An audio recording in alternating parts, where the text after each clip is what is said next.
Gen Z adults are 18 to 26 years old, going on 27 years old as we're recording this.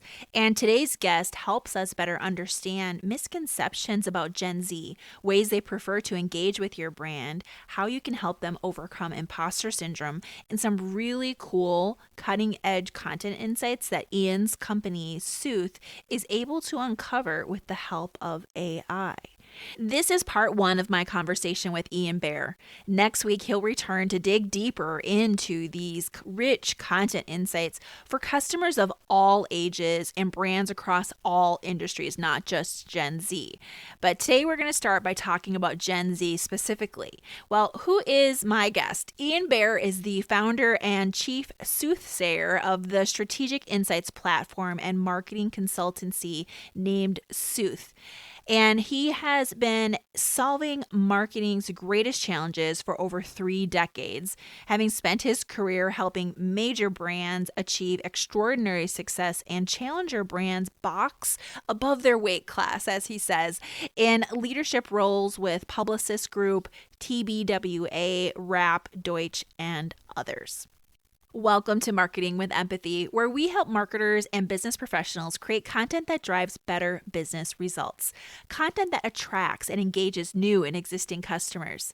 How? By planning content through an empathy lens, positioning your customer as the hero and you and your brand as the guide that they want to buy from, because you get them.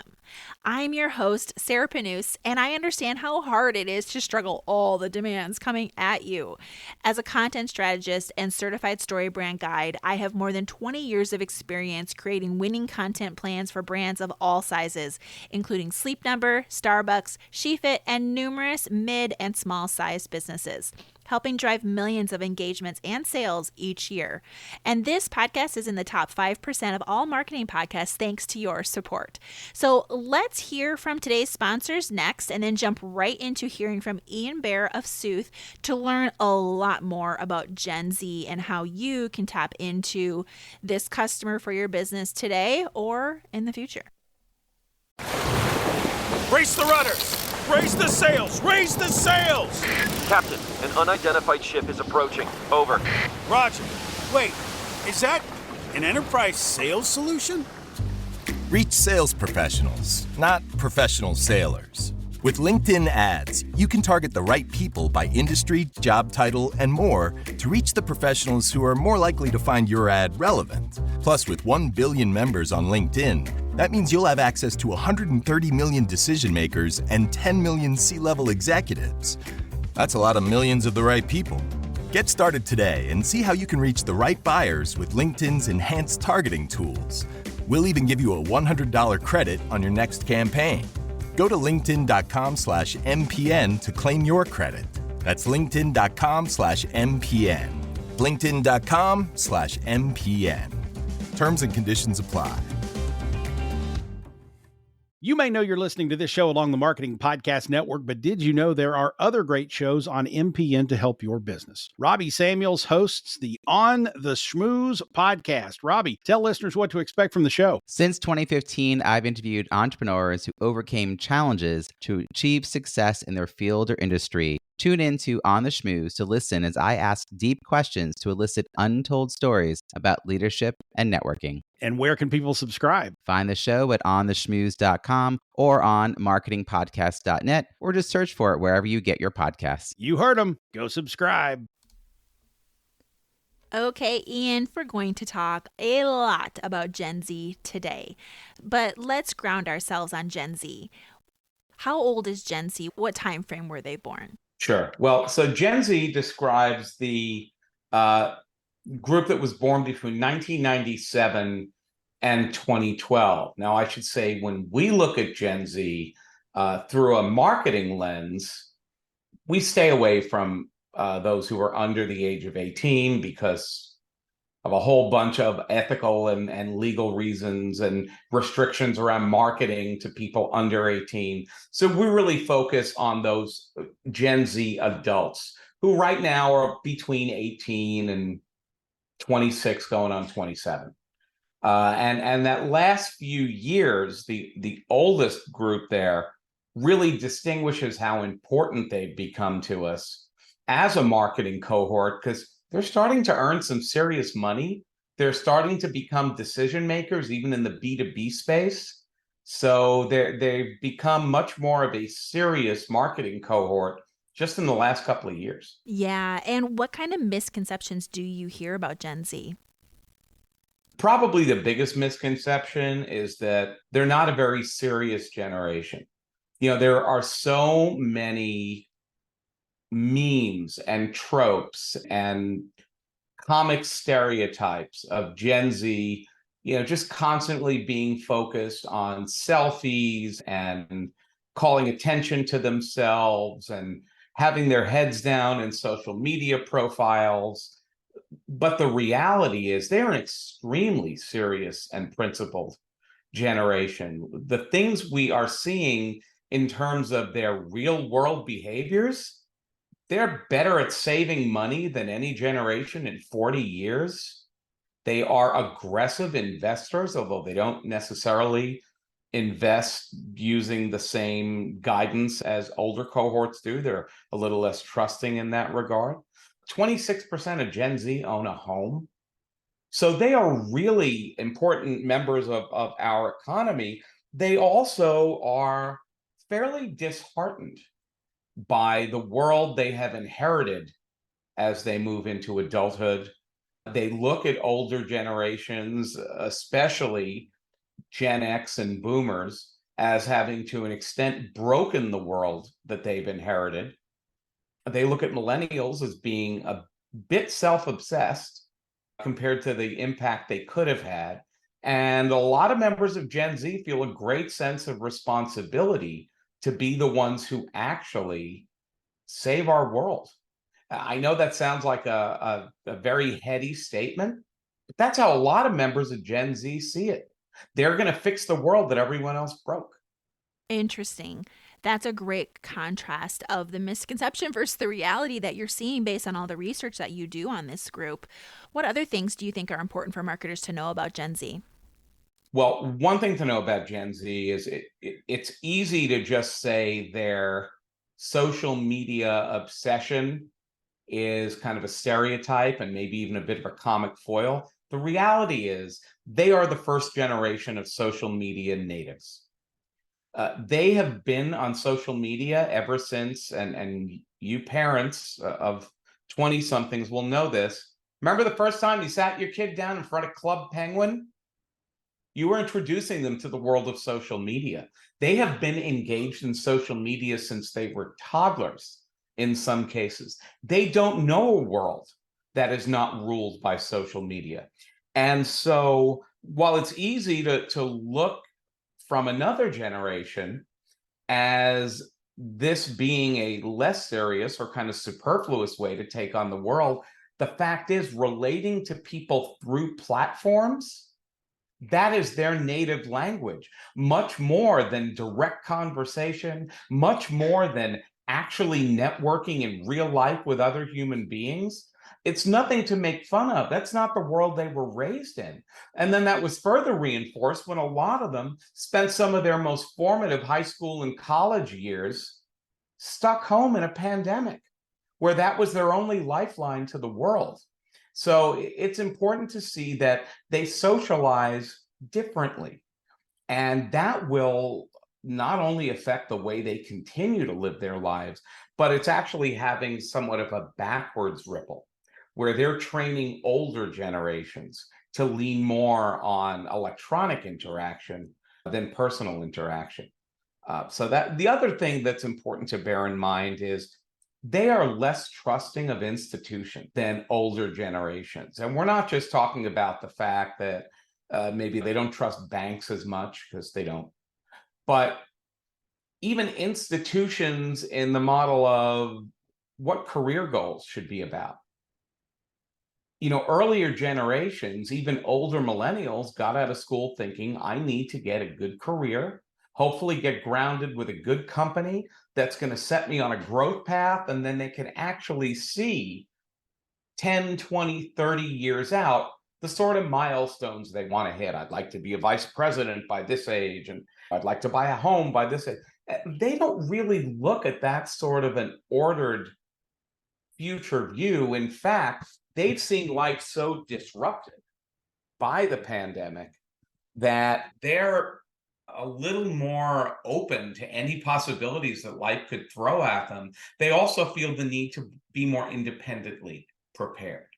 So, where an older generation, when they got their first or second job out of college, might be focused on promotion, a member of Gen Z is at least equally focused on building skills and experience they can gain to be in business for themselves.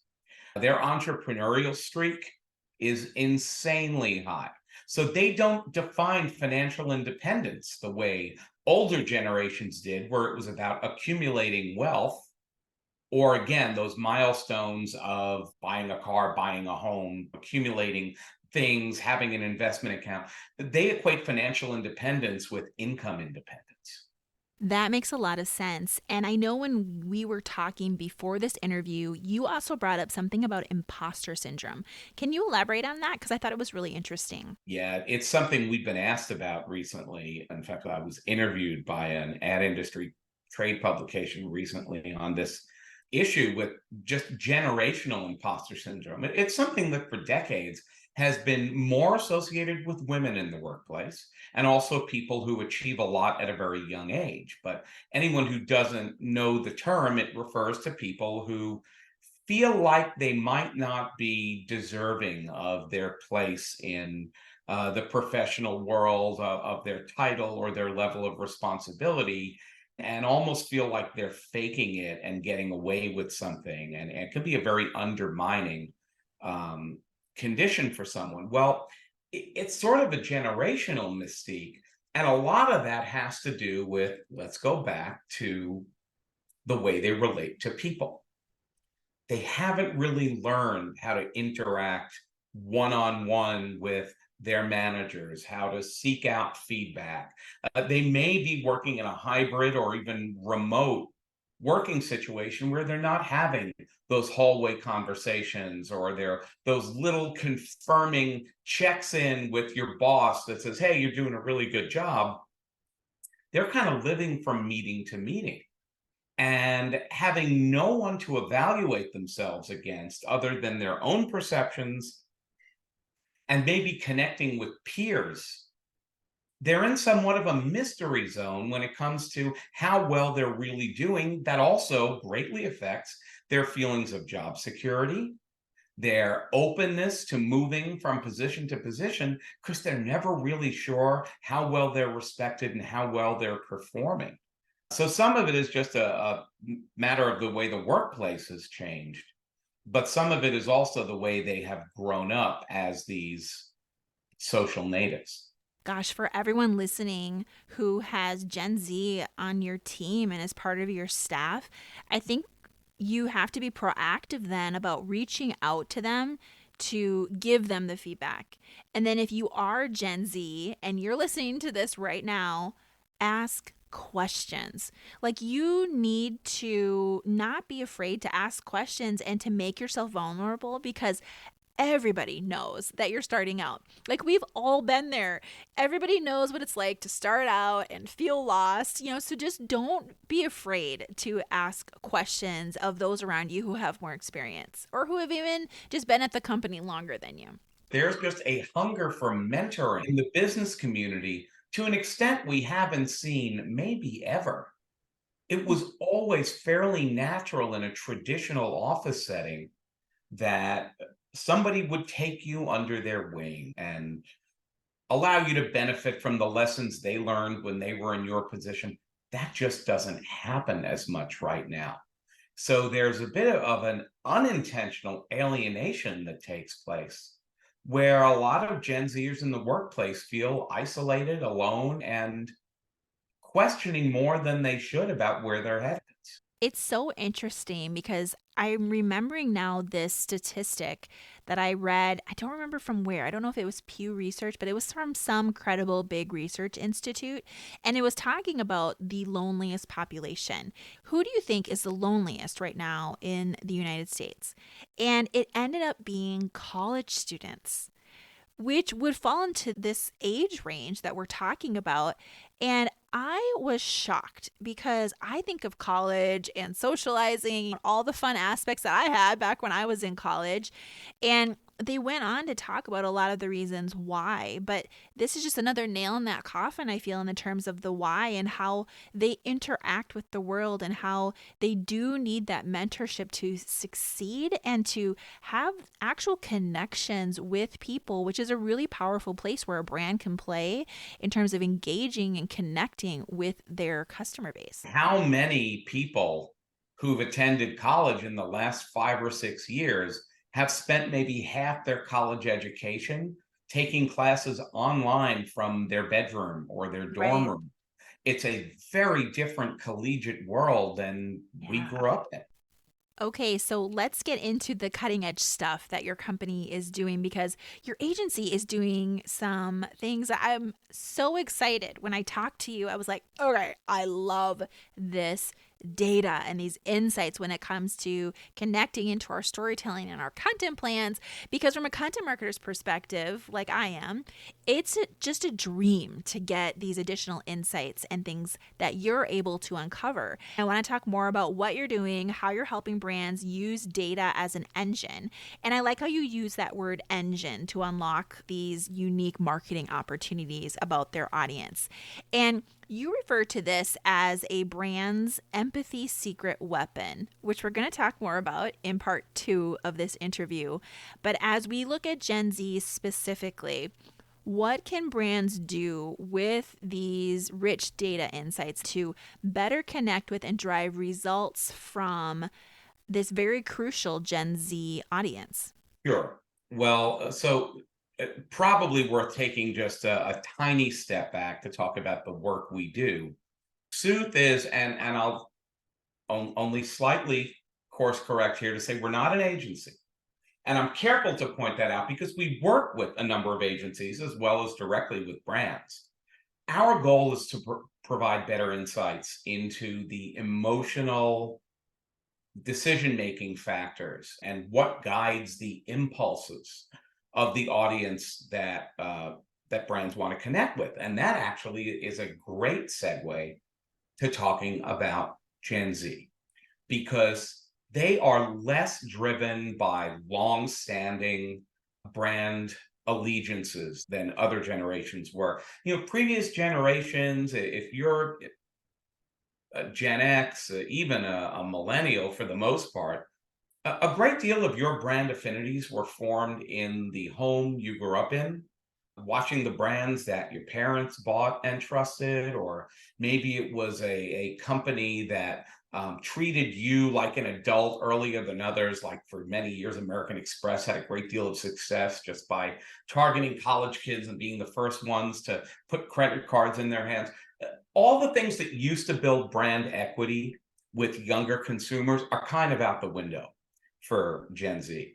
And if you don't begin with an understanding that they shop differently, then it's really hard to enter into any sort of a meaningful brand experience, because Gen Z doesn't go shopping based on product need nearly as much as they peruse experiences.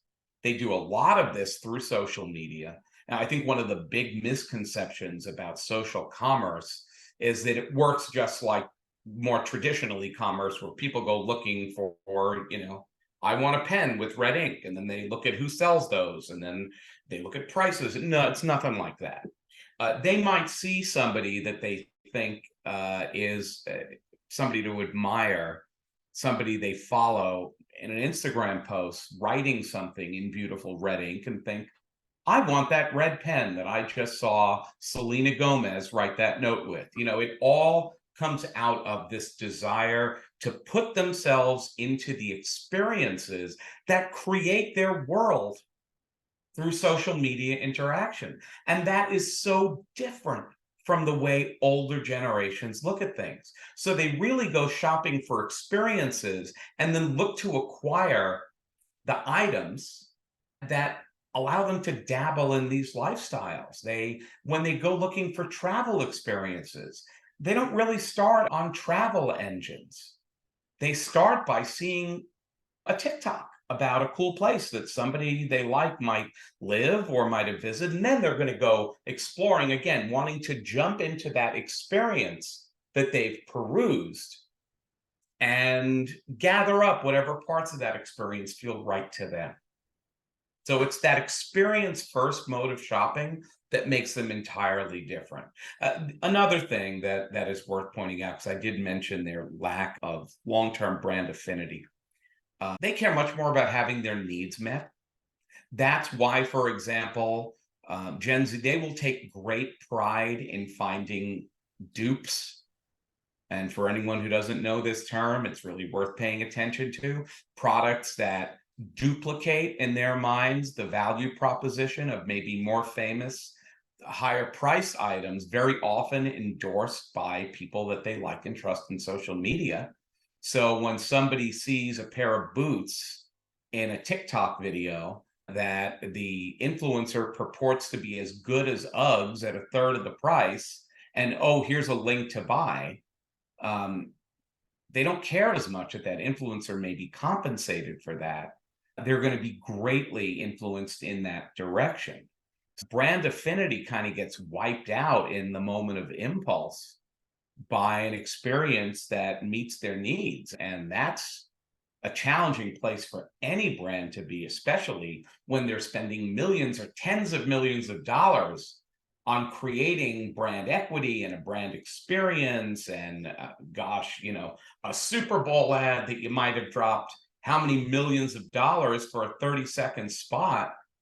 And what does it really mean when somebody is mostly focused on satisfying a need in the moment? One of my favorite stats about storytelling, and I consider myself a proud member of the storytelling community, is that people remember 22 times more information if they hear it in the context of a story than if they just pick it up as a random copy point. Yes. So, yes, the importance of storytelling is, I think, greater than ever for this generation. And storytelling is not just I spoke to somebody recently who referred to it as, well, that's a top of funnel thing. Okay, we need to abolish this whole funnel nonsense, especially when it comes to this generation. People don't go through an ordered sales process in almost any age cohort, in almost any category at this point. But for people under age 30, forget about it completely. Storytelling impacts every phase of the buying process, especially when social commerce often collapses that process to go all the way from pre-awareness to post-purchase in about 15 seconds. So you've got to be storytelling when you're creating awareness for your category, for your brand, all the way down to that moment of truth when you want somebody to buy. It all requires a narrative, and the narrative has to fit together. Yeah, so actually in my consulting work that I do with brands, I think of the content funnel as an hourglass. You know, it's thick at the top, skinny in the middle, and then it branches out and gets thick again at the bottom. All parts of the hourglass, all the way from the upper funnel down to the middle is where you convert, and then it branches back out again in terms of repeat, referral, loyalty, brand love, and all that stuff. But there's a place for your content and storytelling in all aspects of those. So I would completely agree with you of not just thinking of it as one sided, like, oh, that's just upper funnel fluff. No, not at all. Especially if your audience consists of Gen Z or will soon consist of Gen Z customers. It's like, how do we think about creating these experiences for them through our content? Okay, so that's really interesting. Is there anything else about Gen Z that we should know that would be helpful for brands that are listening, whether it's facts about them or tips or how to best engage them? Well, one of my favorite examples, and we actually released some data on this a few months ago that got a little pickup in the news because it sounded so completely insane. Gen Z, please, anyone over the age of 30, don't take this the wrong way when I say this, because I'm among you. Gen Z doesn't want your advice. Gen Z doesn't want to be told what to do. They don't want to be told what's right. They tend to reject any parochial or parental figures out there. And I think one of the places that really comes into view is in the way they make financial decisions. So I spoke earlier about the fact that they are aggressive savers. They are, especially male members of Gen Z, are aggressive growth-minded investors. We find female Gen Z probably more aggressive on the saving, male Gen Z more aggressive on trying to accumulate wealth. But in both cases, they're not looking to Warren Buffett or Carl Icahn to guide their financial decisions. They don't really trust the generations before that have been so good at accumulating wealth. They tend to reject the billionaire culture that has become so established, where, well, if that person's rich, they must know what they're doing with money. They would rather look at human beings they admire and what they do with their money. So, Bill Gates may not be out there pushing investment advice. It's not what he does with his billions on billions, but he is going to be far more influential. They will watch what he does with his money. They'll even watch, and this is where we stirred up a little trouble in the media. They're a lot more interested in what the Kardashians are doing with their money. And if they're getting behind an early stage startup or are endorsing a certain brand, they will look at people that they follow and believe in social media. I think the outsized influence that Taylor Swift has on the US economy right now is a good example of this. And would much more follow the advice of someone they see as closer to their generation, who has done things their own way, than people who purport to be experts based on decades of experience. Where does that distrust come from, though? I think a lot of it comes from what they see as broken promises made to and made by older generations. Okay.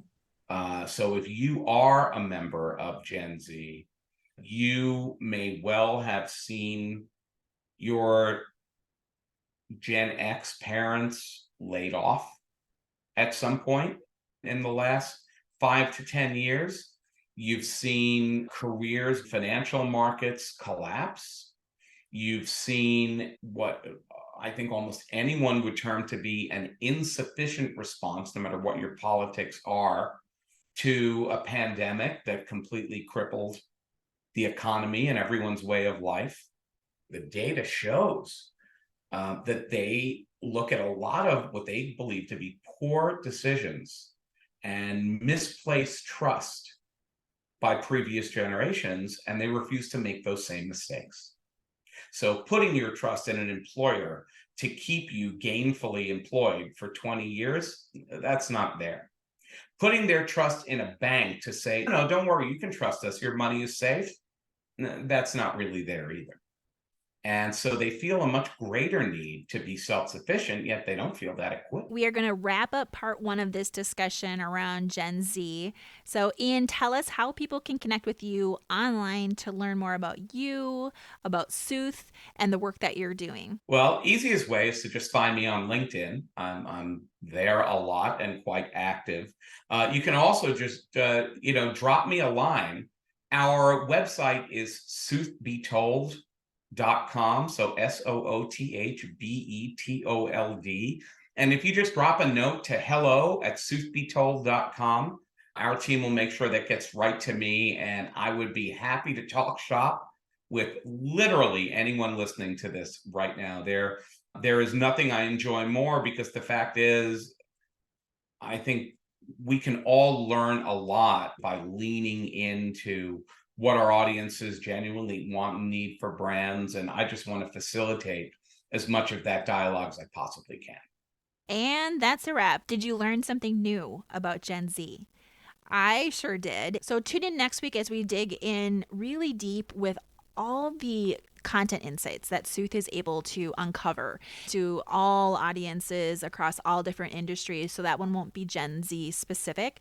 I guarantee you're going to get some additional insights and hopefully be salivating a little bit like I am as a content marketer, when I hear all of this. Something that really shocks me is how quick you can get all of this. So until next week, God bless. You may know you're listening to this show along the Marketing Podcast Network, but did you know there are other great shows on MPN to help your business? Hennika Watkins-Porter hosts The Entrepreneurial You, empowering entrepreneurs with insights on leadership, business, and success. Hennika, tell listeners what to expect from your show. So we provide innovative business strategies and practical solutions to common entrepreneurial challenges. And where can people subscribe? Find us at hennikawatkisporter.com, as well as the Marketing Podcast Network at marketingpodcast.net, or search for it wherever you get your podcasts. You heard her. Go subscribe.